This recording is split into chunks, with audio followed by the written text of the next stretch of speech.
지금부터 2024 헌납 8 대통령 윤석열 탄핵 사건에 대한 선고를 시작하겠습니다.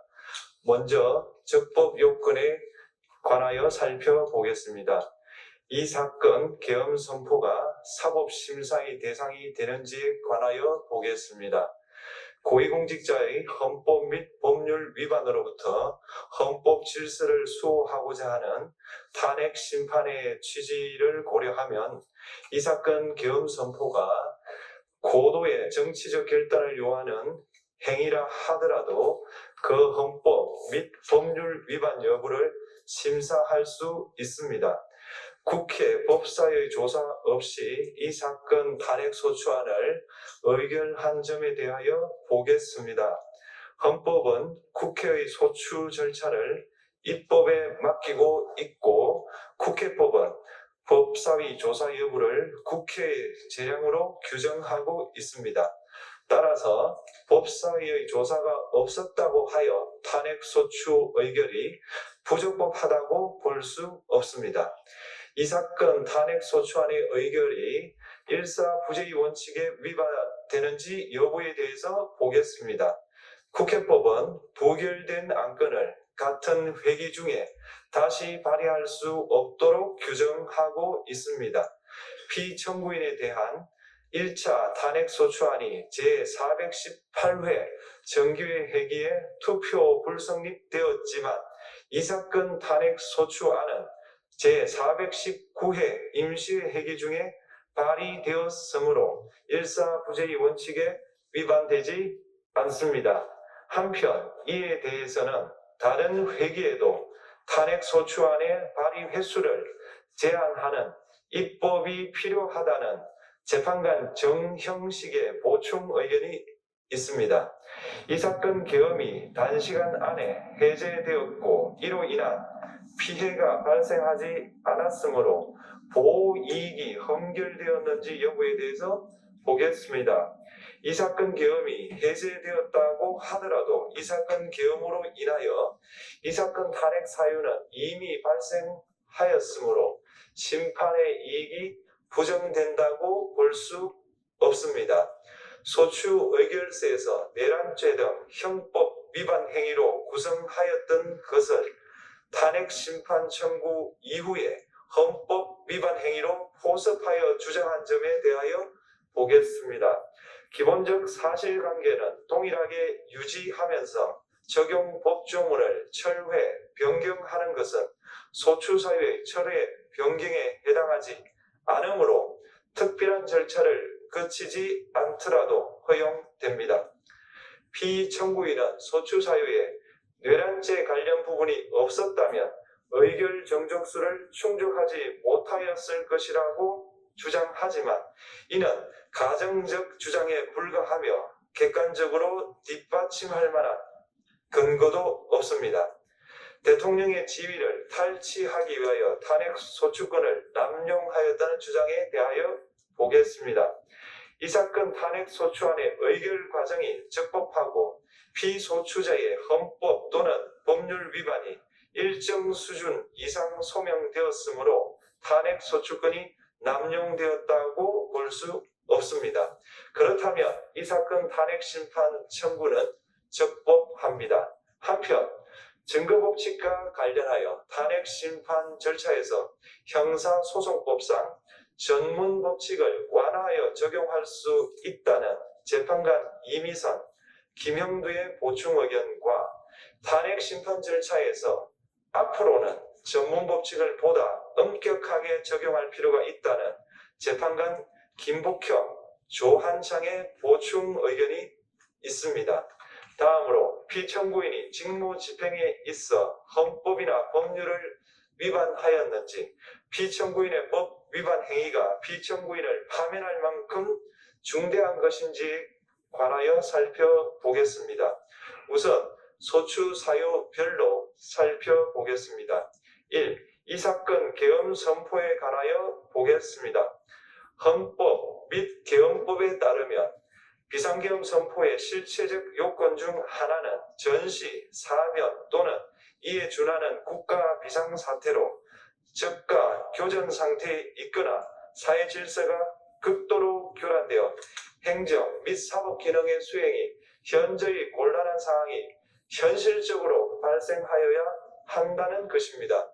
피청구인은 야당이 다수 의석을 차지한 국회의 이례적인 탄핵소추 추진, 일방적인 입법권 행사 및 예산삭감 시도 등의 전횡으로 인하여 위와 같은 중대한 위기사항이 발생하였다고 주장합니다. 피청구인의 취임 후 이 사건 계엄 선포 전까지 국회는 행안부 장관, 검사, 방통위위원장, 감사원장 등에 대하여 총 22건의 탄핵소추안을 발의하였습니다. 이는 국회가 탄핵소추 사유의 위헌, 위법성에 대해 숙고하지 않은 채 법 위반의 의혹에만 근거하여 탄핵심판 제도를 정부에 대한 정치적 압박 수단으로 이용하였다는 우려를 낳았습니다. 그러나 이 사건 계엄 선포 당시에는 검사 1인 및 방통위위원장에 대한 탄핵심판 절차만이 진행 중이었습니다. 피청구인이 야당이 일방적으로 통과시켜 문제가 있다고 주장하는 법률안들은 피청구인이 제의를 요구하거나 공포를 보류하여 그 효력이 발생되지 않은 상태였습니다. 2025년도 예산안은 2024년 예산을 집행하고 있었던 이 사건 계엄 선포 당시 상황에 어떠한 영향을 미칠 수 없고 위 예산안에 대하여 국회 예결특위의 의결이 있었을 뿐 본회의의 의결이 있었던 것도 아닙니다. 따라서 국회의 탄핵소추, 입법, 예산안 심의 등의 권한 행사가 이 사건 계엄 선포 당시 중대한 위기 상황을 현실적으로 발생시켰다고 볼 수 없습니다. 국회의 권한 행사가 위법, 부당하더라도 헌법재판소의 탄핵 심판, 피청구인의 법률안 제의 요구 등 평상시 권력 행사 방법으로 대처할 수 있으므로 국가 긴급권의 행사를 정당화할 수 없습니다. 피청구인은 부정선거 의혹을 해소하기 위하여 이 사건 계엄을 선포하였다고도 주장합니다. 그러나 어떠한 의혹이 있다는 것만으로 중대한 위기 상황이 현실적으로 발생하였다고 볼 수는 없습니다. 또한 중앙선관위는 제22대 국회의원 선거 전에 보안 취약점에 대하여 대부분 조치하였다고 발표하였으며 사전, 우편, 투표함, 보관장소, CCTV 영상을 24시간 공개하고 개표 과정에 수검표 제도를 도입하는 등의 대책을 마련하였다는 점에서도 피청구인의 주장은 타당하다고 볼 수 없습니다. 결국 피청구인이 주장하는 사정을 모두 고려하더라도 피청구인의 판단을 객관적으로 정당화할 수 있을 정도의 위기 상황이 이 사건 계엄 선포 당시 존재하였다고 볼 수 없습니다. 헌법과 계엄법은 비상계엄 선포의 실체적 요건으로 병력으로서 군사상의 필요에 응하거나 공공의 안녕질서를 유지할 필요와 목적이 있을 것을 요구하고 있습니다. 그런데 피청구인이 주장하는 국회의 권한 행사로 인한 국정마비 상태나 부정선거 의혹은 정치적, 제도적, 사법적 수단을 통하여 해결하여야 할 문제이지 병력을 동원하여 해결할 수 있는 것이 아닙니다. 피청구인은 이 사건 계엄이 야당의 전횡과 국정위기 상황을 국민에게 알리기 위한 경고성 계엄 또는 호소형 계엄이라고 주장하지만 이는 계엄법이 정한 계엄 선포의 목적이 아닙니다. 또한 피청구인은 계엄 선포에 그치지 아니하고 군경을 동원하여 국회의 권한 행사를 방해하는 등의 헌법 및 법률 위반 행위로 나아갔으므로 경고성 또는 호소형 계엄이라는 피청구인의 주장을 받아들일 수 없습니다. 그렇다면 이 사건 계엄 선포는 비상계엄 선포의 실체적 요건을 위반한 것입니다. 다음으로 이 사건 계엄 선포가 절차적 요건을 준수하였는지에 관하여 보겠습니다. 계엄 선포 및 계엄 사령관 임명은 국무회의의 심의를 거쳐야 합니다. 피청구인이 이 사건 계엄을 선포하기 직전에 국무총리 및 9명의 국무위원에게 계엄 선포의 취지를 간략히 설명한 사실은 인정됩니다. 그러나 피청구인은 계엄사령관 등 이 사건 계엄의 구체적인 내용을 설명하지 않았고 다른 구성원들에게 의견을 진술할 기회를 부여하지 않은 점을 고려하면 이 사건 계엄 선포에 관한 심의가 이루어졌다고 보기도 어렵습니다. 그 외에도 피청구인은 국무총리와 관계 국무위원이 비상계엄 선포문에 부서하지 않았음에도 이 사건 계엄을 선포하였고 그 시행 일시, 시행 지역 및 계엄사령관을 공고하지 않았으며 지체 없이 국회에 통보하지도 않았으므로 헌법 및 계엄법이 정한 비상계엄 선포의 절차적 요건을 위반하였습니다. 2. 국회에 대한 군경 투입에 관하여 보겠습니다. 피청구인은 국방부 장관에게 국회에 군대를 투입할 것을 지시하였습니다. 이에 군인들은 헬기 등을 이용하여 국회 경내로 진입하였고 일부는 유리창을 깨고 공간 내부로 들어가기도 하였습니다. 피청구인은 육군 특수전 사령관 등에게 의결 정족수가 채워지지 않은 것 같으니 문을 부수고 들어가서 안에 있는 인원들을 끄집어내라는 등의 지시를 하였습니다. 또한 피청구인은 경찰청장에게 계엄사령관을 통하여 이 사건 포고령의 내용을 알려주고 직접 6차례 전화를 하기도 하였습니다. 이에 경찰청장은 국회 출입을 전면 차단하도록 하였습니다. 이는 이로 인하여 국회로 모이고 있던 국회의원들 중 일부는 담장을 넘어가야 했거나 아예 들어가지 못하였습니다. 한편 국방부 장관은 필요시 체포할 목적으로 국군 방첩사령관에게 국회의장, 각 정당 대표 등 14명의 위치를 확인하라고 지시하였습니다. 피청구인은 국가정보원 1차장에게 전화하여 국군 방첩사령부를 지원하라고 하였고 국군 방첩사령관은 국가정보원 1차장에게 위 사람들에 대한 위치 확인을 요청하였습니다. 이와 같이 피청구인은 군경을 투입하여 국회의원의 국회 출입을 통제하는 한편 이들을 끌어내라고 지시함으로써 국회의 권한 행사를 방해하였으므로 국회에 계엄 해제 요구권을 부여한 헌법조항을 위반하였고 국회의원의 심의 표결권, 불체포 특권을 침해하였습니다. 또한 각 정당의 대표 등에 대한 위치 확인 시도에 관여함으로써 정당 활동의 자유를 침해하였습니다. 피청구인은 국회의 권한 행사를 막는 등 정치적 목적으로 병력을 투입함으로써 국가 안전보장과 국토방위를 사명으로 하여 나라를 위해 봉사하여 온 군인들이 일반 시민들과 대치하도록 만들었습니다. 이에 피청구인은 국군의 정치적 중립성을 침해하고 헌법에 따른 국군 통수 의무를 위반하였습니다. 3. 이 사건 포고령 발령에 관하여 보겠습니다. 피청구인은 이 사건 포고령을 통하여 국회, 지방의회, 정당의 활동을 금지함으로써 국회에 계엄 해제 요구권을 부여한 헌법조항, 정당 제도를 규정한 헌법조항, 대의민주주의, 권력분리 원칙을 위반하였습니다. 비상계엄 하에서 기본권을 제한하기 위한 요건을 정한 헌법 및 계엄법 조항, 영장주의를 위반하여 국민의 정치적 기본권, 단체 행동권, 직업의 자유를 침해하였습니다. 4. 중앙선관위에 대한 압수수색에 관하여 보겠습니다.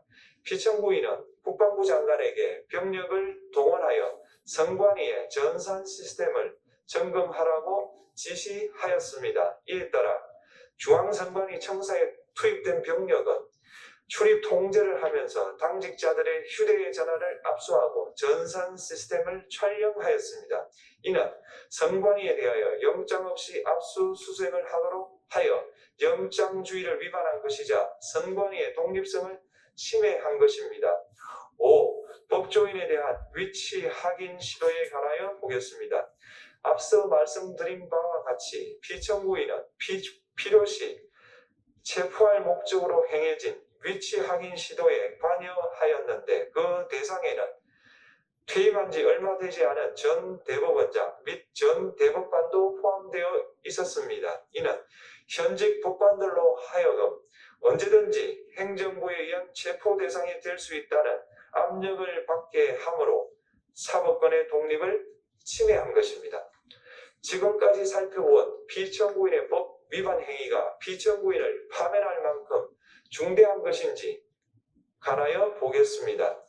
피청구인은 국회와의 대립사항을 타개할 목적으로 이 사건 계엄을 선포한 후 군경을 투입시켜 국회의 헌법상 권한 행사를 방해함으로써 국민 주권주의 및 민주주의를 부정하고 병력을 투입시켜 중앙선관위를 압수수색하도록 하는 등 헌법이 정한 통치구조를 무시하였으며 이 사건 포고령을 발령함으로써 국민의 기본권을 광범위하게 침해하였습니다. 이러한 행위는 법치국가 원리와 민주국가 원리의 기본 원칙들을 위반한 것으로 그 자체로 헌법 질서를 침해하고 민주공화정의 안정성에 심각한 위해를 끼쳤습니다. 한편 국회가 신속하게 비상계엄 해제 요구를 결의할 수 있었던 것은 시민들의 저항과 군경의 소극적인 임무 수행 덕분이었으므로 이는 피청구인의 법 위반에 대한 중대성 판단에 영향을 미치지 않습니다. 대통령의 권한은 어디까지나 헌법에 의하여 부여받은 것입니다. 피청구인은 가장 신중히 행사되어야 할 권한이 국가기능권을 헌법에서 정한 한계를 벗어나 행사하여 대통령으로서의 권한 행사에 대한 불신을 초래하였습니다. 피청구인이 취임한 이래 야당이 주도하고 이례적으로 많은 탄핵 소추로 인하여 여러 고위공직자의 권한 행사가 탄핵 심판 중 정지되었습니다. 2025년도 예산안에 관하여 헌정사상 최초로 국회 예산결산특별위원회에서 정액 없이 감액에 대해서만 야당 단독으로 의결하였습니다. 피청구인이 수립한 주요 정책들은 야당의 반대로 시행될 수 없었고 야당은 정부가 반대하는 법률안을 일방적으로 통과시켜 피청구인의 제2 요구와 국회의 법률안 의결이 반복되기도 하였습니다.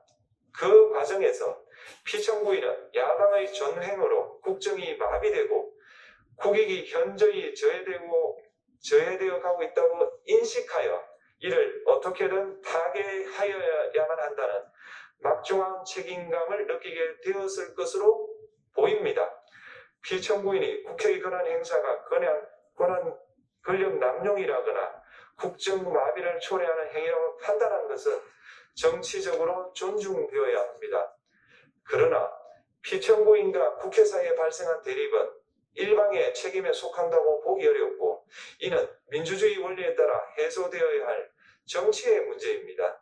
이에 관한 정치적 견해의 표명이나 공적 의사결정은 헌법상 보장되는 민주주의와 조화될 수 있는 범위에서 이루어져야 합니다. 국회는 소수 의견을 존중하고 정부와의 관계에서 관용 그리고 자제를 전제로 대화와 타협을 통하여 결론을 도출하도록 노력하였어야 합니다. 피청구인 역시 국회의 대표인 국회를 협치의 대상으로 존중하였어야 합니다. 그럼에도 불구하고 피청구인은 국회를 배제의 대상으로 삼았는데 이는 민주정치의 전제를 허무는 것으로 민주주의와 조화된다고 보기 어렵습니다. 피청구인은 국회의 권한 행사가 다수의 횡포라고 판단했다 하더라도 헌법이 예정한 자구책을 통해 견제와 균형이 실현될 수 있도록 하였어야 합니다. 피청구인은 취임한 때로부터 약 2년 후에 치러진 국회의원 선거에서 피청구인이 국정을 주도하도록 국민을 설득할 기회가 있었습니다. 그 결과가 피청구인의 의도에 부합하지 않더라도 야당을 지지한 국민의 의사를 배제하려는 시도를 하여서는 안 되었습니다. 그럼에도 불구하고 피청구인은 헌법과 법률을 위반하여 이 사건 개헌을 선포함으로써 국가 긴급권 남용의 역사를 재현하여 국민을 충격에 빠뜨리고 사회, 경제, 정치, 외교 전 분야의 혼란을 야기하였습니다. 국민 모두의 대통령으로서 자신을 지지하는 국민을 초월하여 사회 공동체를 통합시켜야 할 책무를 위반하였습니다. 군경을 동원하여 국회 등 헌법기관의 권한을 훼손하고 국민의 기본적 인권을 침해함으로써 헌법소의 책무를 저버리고 민주공화국의 주권자인 대한국민의 신임을 중대하게 배반하였습니다. 결국 피청구인의 위법 행위는 국민의 신임을 배반한 것으로 헌법소의 관점에서 용납될 수 없는 중대한 법 위반 행위에 해당합니다. 피청구인의 법 위반 행위가 헌법 질서에 미친 부정적 영향과 파급 효과가 중대하므로 피청구인을 파면함으로써 얻는 헌법소의 이익이 대통령 파면에 따르는 국가적 손실을 압도할 정도로 크다고 인정됩니다. 이에 재판관 전원의 일치된 의견으로 주문을 선고합니다. 탄핵 사건이므로 선고 시각을 확인하겠습니다. 지금 시각은 오전 11시 22분입니다. 주문, 피청구인 대통령 윤석열을 파면한다.